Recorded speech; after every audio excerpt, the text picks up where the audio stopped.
القرآن حجت لک او علیک، یہ قرآن یا حجت ہے تمہارے حق میں یا تمہارے خلاف. اس کی پیروی کرو گے، اسے اپنا امام بناؤ گے، اس کے پیچھے چلو گے، اس کو پڑھو گے، اس پر عمل کرو گے، اللہ کے ہاں تمہارے حق میں دلیل بن کر کھڑا ہوگا، تمہارے حق میں شفاعت کرے گا. اور اگر نہیں کرو گے تو یہی قرآن تمہارے خلاف استغاثہ لے کر آ جائے گا کہ اللہ یہ بدبخت مانتا تھا کہ میں تیرا کلام ہوں، لیکن اس نے کبھی مجھے پڑھا ہی نہیں. تسلیم کرتا تھا کہ میں تیرا کلام ہوں، لیکن اس نے کبھی وقت ہی اس کو نہیں ملا کہ مجھے پڑھتا.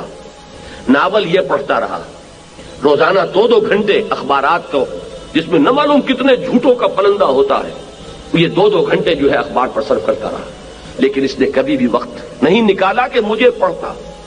یا اس سے بھی آگے ہے، اللہ یہ بدبخت مجھے پڑھتا بھی تھا، لیکن بالکل ایسے جیسے کہ طوطے کو کوئی رٹوا دیے گئے ہو الفاظ.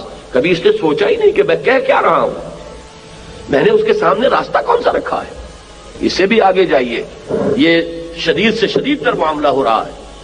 اے اللہ یہ انسان، یہ بدبخت ترین انسان مجھے پڑھتا بھی تھا، سمجھتا بھی تھا، پھر عمل نہیں کرتا تھا.